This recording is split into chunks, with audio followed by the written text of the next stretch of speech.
Mass Effect 2 has been rated M by the ESRB for blood, drug references, sexual content, strong language, and violence. Viewer discretion is advised. This video is sponsored in part by The High Ground by best-selling author Melinda Snodgrass.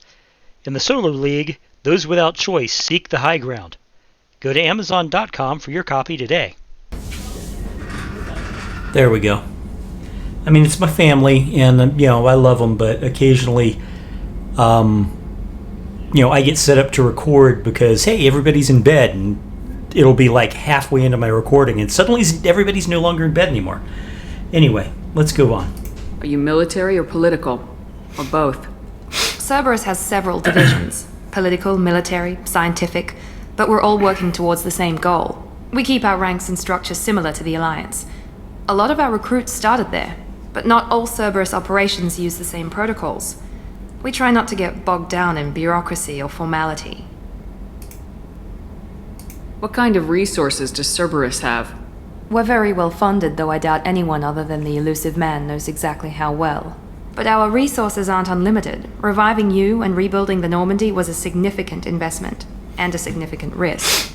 We're all hoping you can do the impossible, Shepard. No pressure. What can you tell me about the Illusive Man? Not much that you don't already know. Even I don't have access to most of his background. And you've seen more of him than most ever do. It's rare for him to become directly involved in missions, but you're something special. Whatever else people might say about him, I can assure you he's got humanity's best interests at heart. That includes you and me. And once again, it depends on how you define best interest. How can you be sure of that if you know so little about him? I didn't get to where I am without knowing how to gauge people's motives and ambitions, even from brief encounters. He's no saint, and he'd be the first to admit it. But he is committed. Humanity couldn't have a better advocate. Tell me about yourself, Miranda. Oh, I guess that's fair. I've spent the last 2 years learning everything there is to know about you. Well, you should probably know that I've had extensive genetic modification. Not my decision, but I make the most of it. It's one of the reasons the Illusive Man handpicked me. I'm very good at just about anything I choose to do. You certainly don't lack for confidence. It's just a fact. My reflexes, my strength, even my looks, they're all designed to give me an edge. No point in hiding from it. It's the reason I'm trusted to oversee the most dangerous, risky, and technically demanding operations Cerberus undertakes. And it's why I was assigned to you. It's my job to make sure you succeed, Shepard. What level of genetic modification are we talking about? It's very thorough. Physically, I'm superior in many ways. I heal quickly, and I'll likely live half again as long as the average human. My biotic abilities are also very advanced. For a human. Add to that some of the best training and education money can buy, and, well, it's pretty impressive, really. When she says for a human, when in regard to biotics, she means in comparison to, say, the Asari biotics, which typically are more powerful. Thanks for the information, Miranda. I'll talk to you later. Of course, Commander. Whatever you need.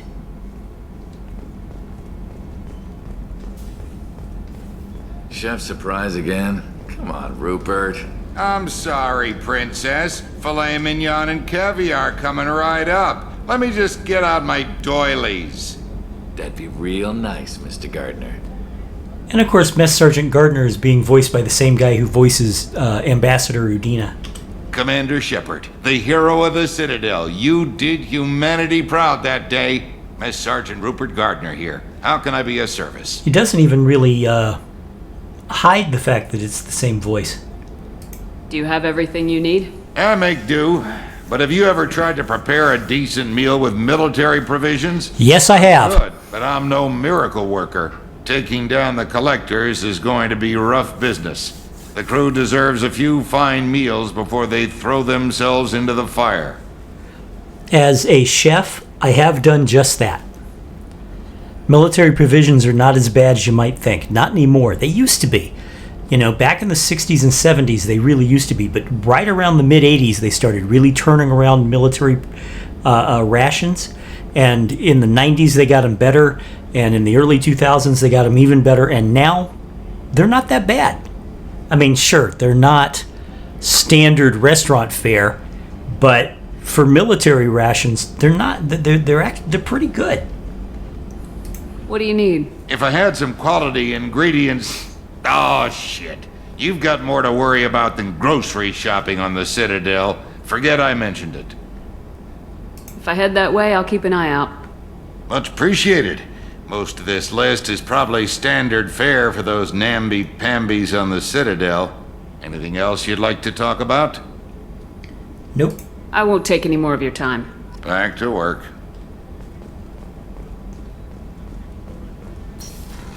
Let's go talk to the doctor. Commander Shepard. I watched the Normandy crumble with you on board.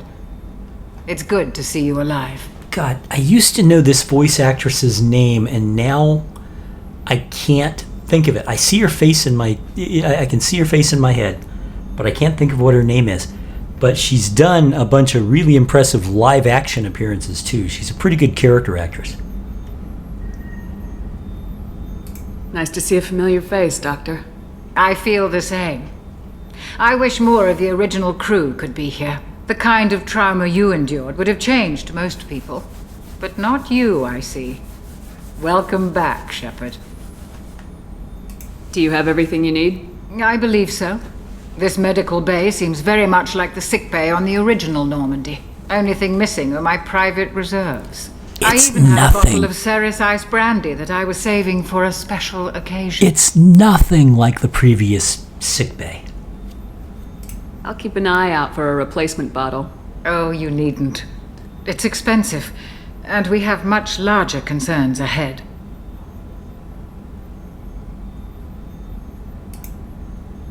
Doctor, you've been with the Alliance for years. Why leave now? After the Normandy was lost, the surviving crew was reassigned. I was stationed at the Mars Naval Medical Center, a very respectable position, but it wasn't on a starship.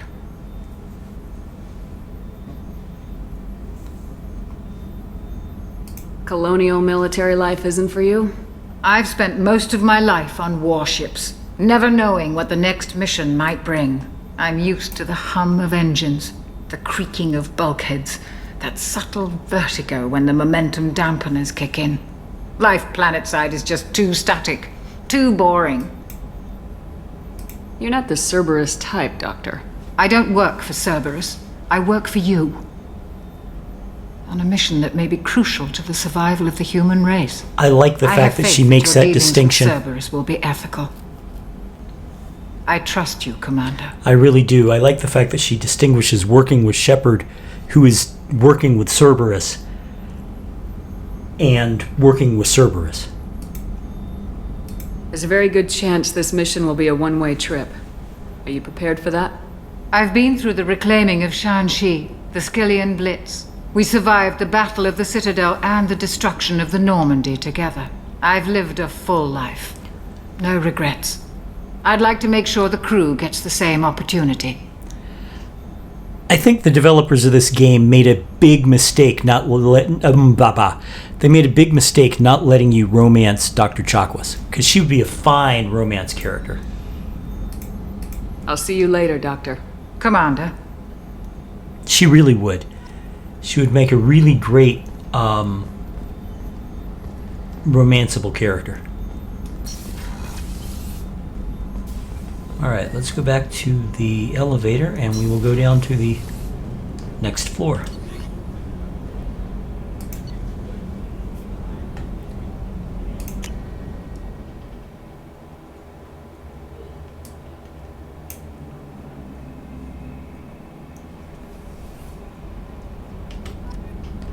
There's the cargo bay. That becomes important later. There's the port cargo hold, which will later hold Grunt, and the starboard cargo hold, which will later hold Zaid.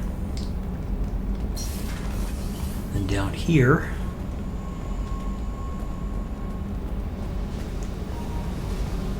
we have the duct system, and that'll hold Jack once we recruit Jack. Let's go talk to our engineers.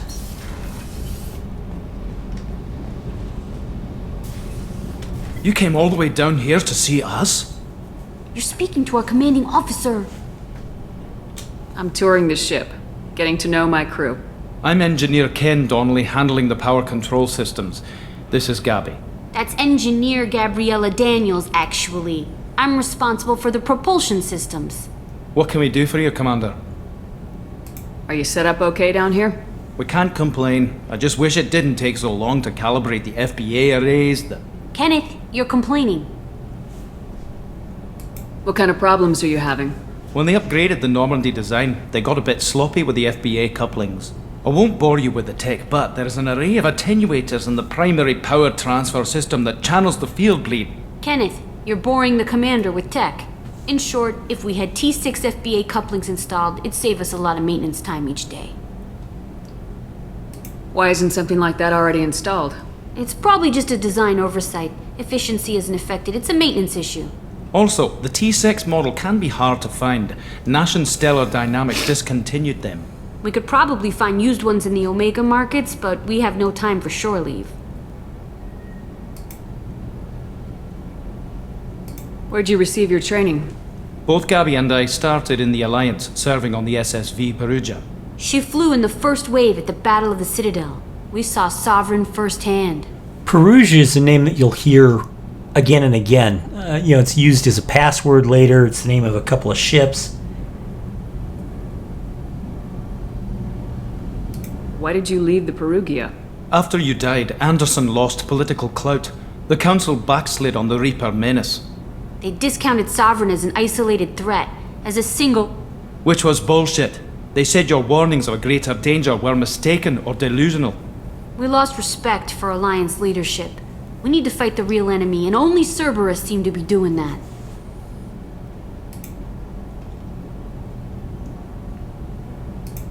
Carry on. They just, Will do, I don't need to go into depth because they basically just I'm explained. amazed Shepard came down to see us. I told you she would. They basically just explained why they joined Cerberus. So now we've got one more place to go. And that one more place is the captain's quarters.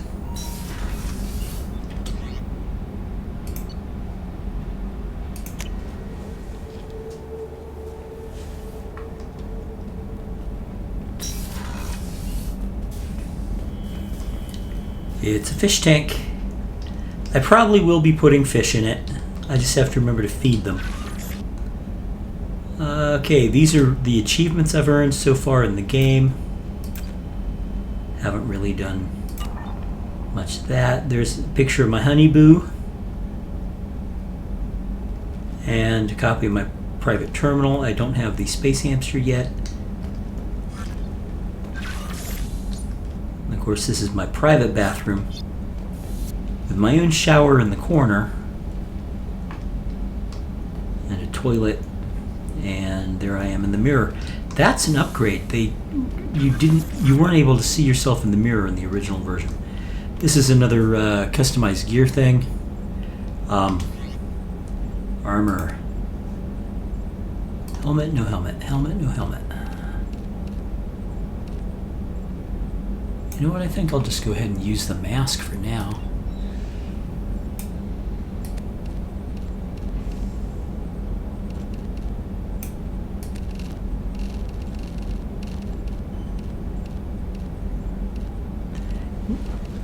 It's odd, but the reason I like green and yellow is because I've explained this before, I've got a very specific kind of color blindness, and my color blindness does not keep me from seeing color, but it does keep me from discerning a bunch of shades of color. So where you, a normally visioned person, might be able to see 9 or 10 shades of color and you can differentiate a light red from a dark red or a carnelian from a crimson, all I see is red. But green and yellow, being in the middle of the spectrum, are the colors that I can see the most differences in shade. Whereas with red, I can tell pink from red, and I can tell that near purple. What do you call it? Puce? No, pomegranate, something like that. You know, that not quite purplish pink. I can tell those colors, but I can't tell crimson from vermilion or something like that, okay? But with green, I can tell, probably a good half dozen, 2 dozen shades of green, and almost as many shades of yellow. And that's why green and yellow are my favorite colors. And that's that for this session. Thank you very much for watching. If you enjoyed what I've been doing here, smash that like button. Subscribe if you haven't already, especially if you've liked at least 3 of my videos. If you haven't subscribed, might as well go ahead. It helps me out. It costs you nothing. Let me know what you think in the comments below. I do appreciate hearing from you. I look forward to hearing from people. It makes me think that what I'm doing here is kind of worthwhile. Anyway, I will see you again in the next session of Mass Effect. Thank you very much for watching. Bye-bye.